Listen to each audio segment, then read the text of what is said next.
Hi friends, welcome to Pendems kitchen. Pendems కిచెన్లో ఈరోజు వీడియోలో దోశ పిండి లేకుండా అప్పటికప్పుడు నెయ్యి కారం దోశని ఎలా ప్రిపేర్ చేసుకోవచ్చో ఈ వీడియోలో చూపించబోతున్నాను. ఈ దోశ చాలా క్రిస్పీగా చాలా టేస్టీగా ఉంటుంది. తప్పకుండా మీరు కూడా ఒకసారి ట్రై చేసి చూడండి. సో ఇక లేట్ చేయకుండా అప్పటికప్పుడు నెయ్యి కారం దోశని ఎలా ప్రిపేర్ చేసుకోవచ్చో ఈ వీడియోలోకి వెళ్ళి చూసేయండి. ఈ దోశని ప్రిపేర్ చేసుకోవడానికి ఫస్ట్ ఇలా ఒక మిక్సీ జార్ని తీసుకొని అందులోకి 1 కప్పు బొంబాయి రవ్వను వేసుకోండి. దీన్నే ఉప్మా రవ్వ అని కూడా అంటారు కదా. తర్వాత ఇందులోకి 2 టేబుల్ స్పూన్ల గోధుమ పిండిని వేసుకోండి. ఇలా గోధుమ పిండిని వేసుకోవడం వల్ల మనకి పిండి చక్కగా బైండ్ అయి ఉంటుంది అనమాట. సో అందుకోసం వేసుకోవాలి. ఈ రెండింటిని వేసుకొని వీటిని ఫస్ట్ కొద్దిగా కోర్సుగా గ్రైండ్ చేసుకోవాలి. మరీ మెత్తగా పౌడర్ లాగా గ్రైండ్ చేసుకోవద్దు, కొద్దిగా బరకగా ఉండేటట్లుగా గ్రైండ్ చేసుకోండి. అలా గ్రైండ్ చేసుకుంటేనే మీకు దోశ అనేది క్రిస్పీగా వస్తుంది అనమాట. ఇక్కడ నేను మీకు గ్రైండ్ చేసిన తర్వాత చూపిస్తున్నాను, చూసారా? ఇలా కొద్దిగా బరక తగిలే వరకు గ్రైండ్ చేసుకోవాలి. ఇలా గ్రైండ్ చేసుకున్న తర్వాత ఇందులోకి మీ రుచికి సరిపడా ఉప్పుని వేసుకోండి. అండ్ అలానే మీరు ఏ కప్పుతో అయితే బొంబాయి రవ్వని వేసుకున్నారో సేమ్ అదే కప్పుతోటి 1 కప్పు పెరుగుని వేసుకోవాలి. మీరు ఇక్కడ పులిసిన పెరుగునైనా తీసుకోవచ్చు, లేదంటే ఫ్రెష్ పెరుగునైనా కానీ తీసుకోవచ్చు, ఏదైనా పర్వాలేదు.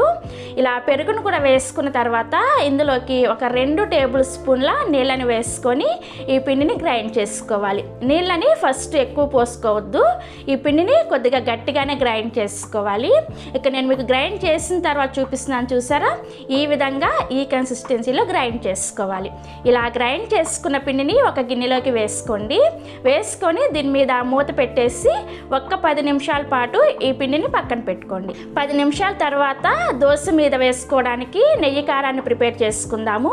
దానికోసం ఇలా ఒక గిన్నెని తీసుకొని అందులోకి ఒక 3 టేబుల్ స్పూన్ల నెయ్యిని వేసుకోండి. అండ్ అలానే 1 టేబుల్ స్పూన్ కారాన్ని కూడా వేసుకొని ఈ కారం నెయ్యి చక్కగా కలిసేటట్లుగా కలుపుకోవాలి. ఇలా కలుపుకొని రెడీగా పక్కన పెట్టుకోండి. ఇప్పుడు దోశల పిండిని చూస్తే మనకి ఇందాకటి కన్నా కానీ కొద్దిగా గట్టిగా అయి ఉంటుంది.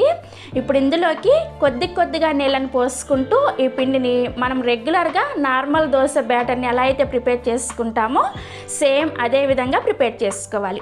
మరీ పలుచగా ప్రిపేర్ చేసుకోవద్దు. మరీ పలుచగా ప్రిపేర్ చేసుకున్నారంటే మీకు దోశ అనేది అంత పర్ఫెక్ట్గా రాదనమాట. సో అందుకని నేను ఇక్కడ వీడియోలో చూపిస్తున్నాను, చూసారా? ఈ కన్సిస్టెన్సీలో రెడీ చేసుకోవాలి. గరిటె జారుగా ప్రిపేర్ చేసుకుంటే సరిపోతుంది. ఇలా ప్రిపేర్ చేసుకున్న తర్వాత ఇందులోకి దోశ వేసుకునే ముందు ఇలా ఒక 1/2 టీ స్పూన్ వంట సోడాని వేసుకోండి. అండ్ అలానే దీని మీద 1 టీ స్పూన్ నీళ్ళని కూడా వేసుకొని ఈ వంట సోడా పిండిలో చక్కగా కలిసేటట్లుగా కలిపేసుకోవాలి. ఇది దోశ వేసుకునే ముందు మాత్రమే వంట సోడాని వేసుకోవాలి, లేదంటే మీకు దోశ అంత పర్ఫెక్ట్గా రాదు. వంట సోడా వేసుకొని కలిపిన తర్వాత పిండిని పక్కన పెట్టొద్దు, వెంటనే దోశను వేసుకోవాలి.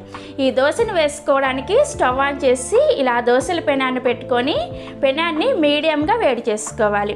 మీడియంగా వేడైన పెనం మీద ఇలా 1 చుక్క నూనెను వేసుకొని టిష్యూ పేపర్తో కానీ లేదంటే కాటన్ క్లాత్తో కానీ తుడిచేయండి. నూనెని మరీ ఎక్కువగా గ్రీజీగా రాసుకోవద్దు, జస్ట్ 1 చుక్క ఇలా రాసుకుంటే సరిపోతుంది. తర్వాత దీని మీద కొద్దిగా నీళ్ళని చిలకరించుకొని ప్యాన్ని క్లీన్ చేసేయండి. ఇలా ప్యాన్ని క్లీన్ చేసిన తర్వాత మనం ప్రిపేర్ చేసుకున్న పిండిని ఇలా ఒక గరిటెడు వేసుకొని దోశని పలుచగా స్ప్రెడ్ చేసుకోవాలి. దోశని ఇలా స్ప్రెడ్ చేసుకునేటప్పుడు మంటని లో ఫ్లేమ్లో పెట్టుకొని స్ప్రెడ్ చేసుకోవాలి. అప్పుడే మీకు దోశ ఎంత పలుచగా కావాలంటే అంత పలుచగా స్ప్రెడ్ అవుతుంది అనమాట.